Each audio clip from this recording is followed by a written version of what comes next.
Fun is Fundamental. Fun is Fundamental is a podcast for those who realize that the enjoyment of life is about having something deep in our souls which lights our fire. It's for those who maybe have lost that fire and feel like they are missing out on the pleasures of life. In each episode, I will share recent fun activities and focus on why having fun is essential for good health. I'm your host, Alenia, and I invite you to take this journey with me and join the pleasure-seeking movement. Hello, welcome to Fun is Fundamental. I'm Lelania. It's nice to see you. And today, I've wanted to kind of explore the reasons people are not having enough fun. And when I say people, I'm mostly talking about Americans, because America is the culture that I am most familiar with. And so it's a lot of what I'm going to talk about is universal, like other people from other countries will understand and identify, and maybe also be having some of those problems in our global world that we are living in. But particularly, I'm talking about the very American problems that maybe are keeping people from having more fun in their lives and living lives that they really enjoy. So I don't think this is a comprehensive list necessarily. It's kind of just a starter and like what I kind of have come up with thinking through it. But, if you can think of other reasons why people are not having enough fun, why you are not having enough fun, I would love to hear it, because I really want to fully understand the barriers that are keeping adults in our modern society from having much fun. And I mean, I talk about it like it's a modern thing, but I get, obviously in the past, in like the past, there wasn't a lot of leisure time. We definitely are very lucky in a lot of ways to have more time for just leisure. So it is very, very Western centric and first world problems kind of thing that we're talking about. But I feel like people that are more fulfilled make a better world. And fun is an important aspect of our fulfillment. Humans naturally like to have fun. Humans naturally have come up with things like music and dance and poetry. And we make jokes and, we're just naturally jovial people, jovial. And obviously it doesn't mean that there's not a whole spectrum of emotions and that you're not allowed to be sad and you're not allowed to be angry and have, not everything is fun. We as humans, it's not natural for everything to be fun. But there's a very sad lack of fun in so many people's lives. So many people are so stressed out and they don't enjoy their lives and they're not laughing and they're not having fun. So yeah, there's a reason why I'm here, I'm doing this podcast, and that I feel like fun is really important. So this is just some of the things that I've seen as being barriers for fun. And obviously my ability to help in any way is obviously going to be limited in some aspects. But I think recognizing the problem that you may particularly be having is a first step to improving it, which is true of any identifying the problem is the first step, kind of thing. All right, so, first we have things like, our time, our schedule. People tend to be really busy, and obviously in our capitalist society, hustle culture, there's a lot of emphasis and pride in the idea of always being busy and that you should always be busy and like, look at me, I'm so busy kind of thing. But, clearly there's a lot of research that says that's really bad for you, that constant stress is killer. It will lead to health problems. So, it's about looking at how you're spending your time, prioritizing what's actually important, what your values are, and how you're spending your time aligns with your values. And, maybe taking something off of your plate, if you can. There's something that is not necessary, kind of thing. And then prioritizing something that you love and enjoy and that is bringing you pleasure into your life. I mean, obviously this, if you have a newborn baby, like, yeah, all your time should be spent caring for your newborn baby and taking care of your own self, but like that's a very short period of your child's life,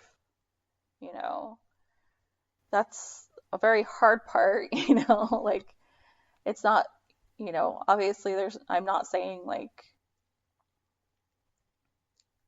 stop taking care of things that you're responsible for, like but self-care, like having fun, is not selfish in the long run, like it's good for kids to see their parents enjoying their lives and having fun. Obviously, there's a time and a place in, a parent's life when they can do these things and when they can't. And, obviously we make choices and to take on certain roles, be it work or family or, all these things. And if those things add value to people's lives, And obviously, parents can have fun with their kids, Parents often do have fun with their kids. But I think that your kids seeing you have fun in other ways too is not a bad thing. I say this as a non-parent, but as a long-time Montessori preschool teacher, like I recognize things from the outside, so, obviously no judgment, but if you feel like something is missing from your life, then gotta rearrange some things and try to add it into your life, Moving on to, not having enough money. And, I think that this obviously is a thing. Things are really expensive, especially now. But, there's definitely lots of things that don't cost much money or don't cost any money.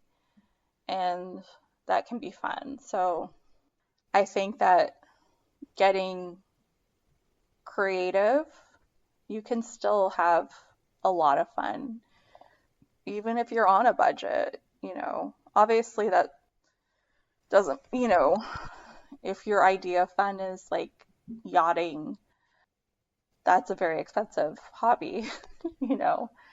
But there's hopefully you could find something within your budget to scratch the itch of adding fun into your life that you can enjoy. So, you know, that's one thing. Another thing is, you know, adults just get so serious. You know, people like forget how to play.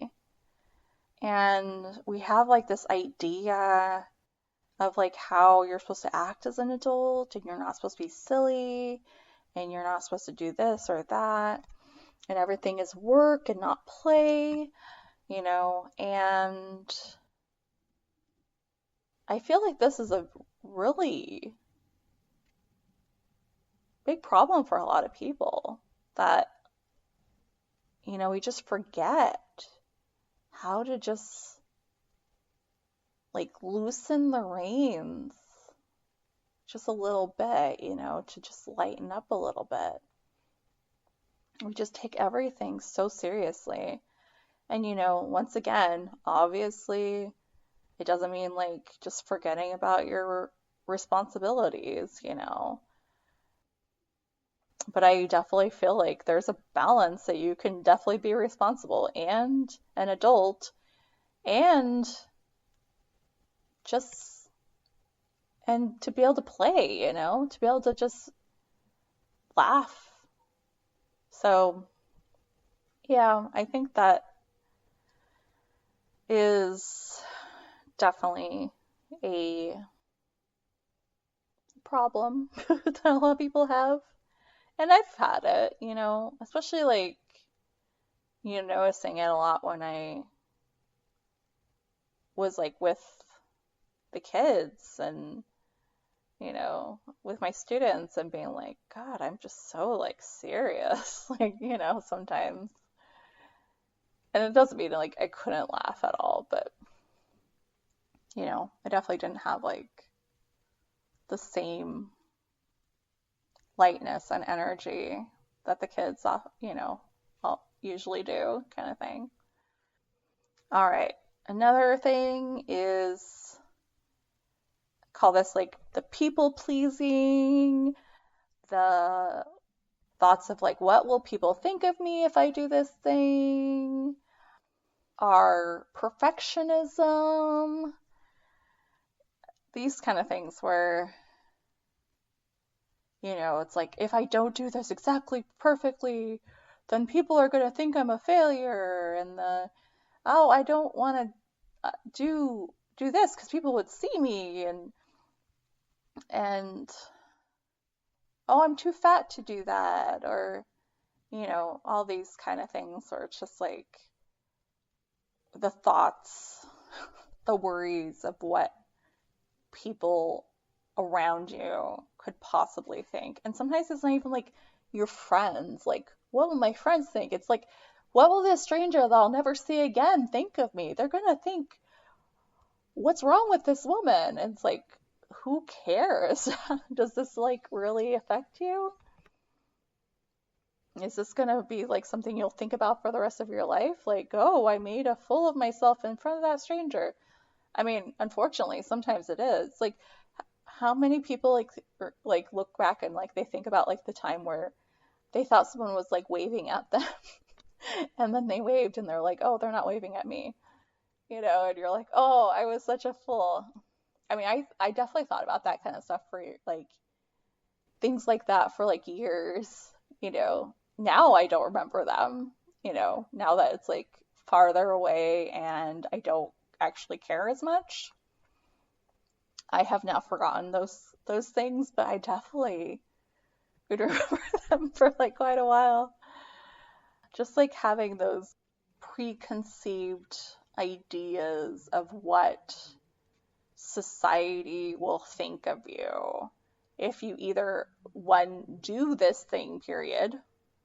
That is a thing that's not going to hurt anyone, you know. It's just like, oh, I'm 200 pounds and I'm, you know, want to go pole dancing. It's like, what will people think of me? I'm fat, you know. It's like, so maybe there's some people that are going to think, oh, you have a lot of confidence, good for you, kind of thing.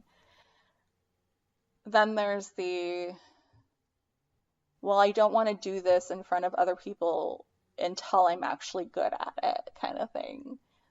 The perfectionism, hiding yourself until like you're actually an expert at something, kind of thing. We just gotta get over ourselves because most of the time people aren't even thinking about us. Everyone's too self-absorbed with themselves to care. So it's okay. Just do what you want. As long as it doesn't hurt anyone, just go. Do it. Make you happy, you know? All right. Now there's the problem of people not having friends. This is definitely a big problem in our society. This has become like an actual really big problem, especially for men. I think it went up to like in the 90s. I think I saw this thing, it was like in the 90s, only 3% of men didn't have a friend. And now it's like 15% of men don't have a single friend. So it's gone up fivefold in, you know, the last 30 years. And, you know, this is hard. I don't have a complete solution. I mean, I think that there is like something to be said about being able to be vulnerable around other people because it's hard to ask for someone's friendship. And it's hard to admit that you are lonely. But, you know, once again, you know, for us to fix this problem in our society, we have to talk about it, you know, and take away the stigma of people being allowed to admit that they have no friends, you know, and that they want a friend. Because I'm sure it's like, why would you want other people to know that about you? You know, like that's, I'm sure how it would feel. And, you know, growing up as a child in school, I know that the pain, the sting of not having a friend. I have felt generally quite lucky in my adulthood to have good friendships. That doesn't mean that I'm never lonely, even though I'm not alone. Yeah, I don't completely have a solution or a lot to say on this. I would say it's something I would like to explore more and read more about and to understand the reasons why there are now so many people, mostly men, more men, that don't have any friends or don't have enough friends, you know, kind of thing.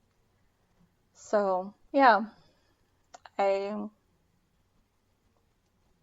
I definitely want to explore that more. And I guess for now, the last kind of portion would be, mental health issues, depression, I'm sure sometimes anxiety, like it keeps you from wanting to leave your house sometimes and to go and socialize and things like that. And I guess like anxiety about like maybe certain activities and stuff like that. And then, trauma. Like there are definitely people that experience have experienced, trauma in their lives that has gotten in the way of them having fun. I remember a woman sharing her story of like childhood abuse and how she like literally did not know how to have fun because her childhood was like stolen from her. And fun play is like a natural part of childhood, but if you don't get that in your childhood, then how can you learn play as an adult, And I mean that's just so sad, such a tragedy,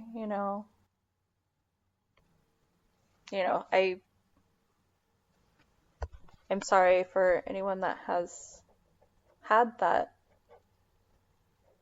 kind of childhood and that kind of past, to have, you know, basically your childhood stolen from you, usually by the people that are supposed to love you the most. It reminds me of the Texas, the University of Texas tower shooting. His name was Charles Whiteman, and it happened in 1966. Basically, he experienced really severe abuse in his childhood of like basically like being like you cannot play, like you're not allowed to be a child. And it led to him going and he I guess killed his mother and his wife and then went on a shooting spree at the University of Texas. And I've talked about Dr. Stuart Brown, and he talks about this case in pretty good detail in the book Play that he wrote. But yeah, I mean, this is like a very extreme case of what can happen when people are denied the ability to play as children. Obviously, it's most most people that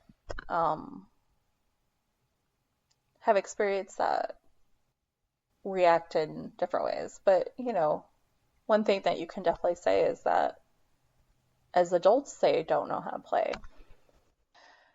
Anyway, I don't have any solutions for that. Obviously, if you have experienced that, I hope that you seek professional help. And no, obviously that's not your fault.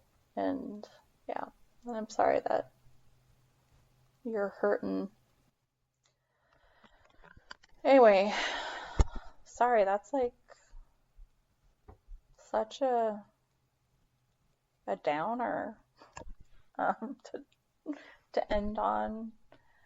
I don't really have more reasons that I could think of why people don't have enough fun. But I feel like this was like is a start to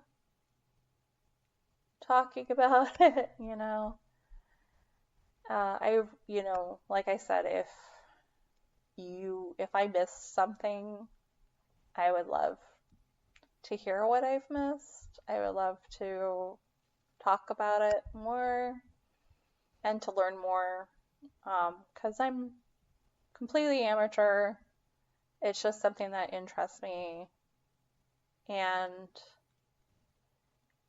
kind of having these ideas of what the blocks and barriers are for people can help, like with me bringing guests on and, and having, doing more research and then having more to say, and that can potentially help. So, anyway, I hope that you have a good week, have some fun, and I'll talk to you next week. Bye.